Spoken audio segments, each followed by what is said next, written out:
ሰላም እንደምን አላችሁ? ትንሱ ነኝ። ሰሞኑን በላይፍ ስታር ሪሲቨር ላይ ያስሞላችሁት ፓኬጅ ሳያልቅ ጂሲ ከ1 እስከ 3 ቻናሎችን ሲከፍቱ ብላክ ስክሪን ለሆነባችሁ እንዲሁም አዲስ አስሞልታችሁ አልሰራም ካላችሁ ዩኤስቢ ፍላሽን ተጠቅማችሁ ሶፍትዌሩን እንዴት አፕዴት አድርጋችሁ እንዲሰራላችሁ ማድረግ እንደምትችሉ አሳያችኋለሁ። ከዚህ በፊት እንዴት በቀላሉ ዋይፋይ አንቴናን ተጠቅማችሁ ኦንላይን አፕዴት ማድረግ እንደምትችሉ አሳይቻችኋለሁ። አብዛኞቻችሁ ደግሞ ዋይፋይ አንቴና ስለማይኖራችሁ ይህንን ቪዲዮ ተመልክታችሁ በቀላሉ ያለ ዋይፋይ አንቴና ያለ ምንም ኢንተርኔት በቀላሉ በዩኤስቢ ፍላሽ ብቻ ሶፍትዌሩን አፕዴት በማድረግ እንዲሰራላችሁ ማድረግ ትችላላችሁ። አሁን በቀጥታ እንዴት ሶፍትዌሩን አፕዴት ማድረግ እንደምትችሉ ላሳያችሁ።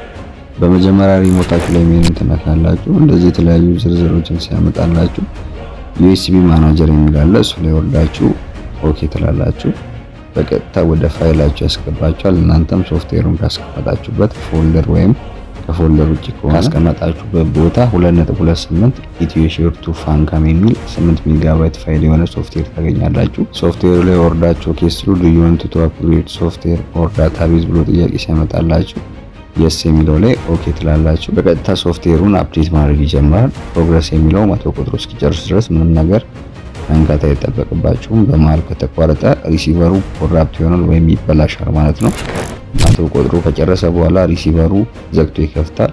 ዘግቶ ከከፈተ በኋላ ሄዳችሁ ቻናሎቹን ቼክ በምታደርጉበት ሰዓት በስነ ስርዓት መስራት ይጀምራሉ ማለት ነው። እንደምትመለከቱት በቀላሉ ይህንን መንገድ ተጠቅማችሁ እንዲሰራላችሁ ማድረግ ትችላላችሁ። በዚሁ አጋጣሚ ጂሲ ከ24 ስፖርት እንዲሁም የተለያዩ አይፒቲቪዎች ኤክስፓየርድ ካደረጉባችሁ እንዲሁም አዲስ ለማስሞላት የምትፈልጉ በቀጥታ የስልክ መስመር 0972975486 ደውለው መስተናገድ ይችላሉ። እንዲሁም በተጨማሪ በዚህ ቴሌግራም ዩዘር ኔም እኛን ማናገር ይችላሉ። ማንኛውም ጥያቄና አስተያየት ካላችሁ ኮሜንት ሴክሽን ላይ አስቀምጡልን፣ እንመልስላችኋለን።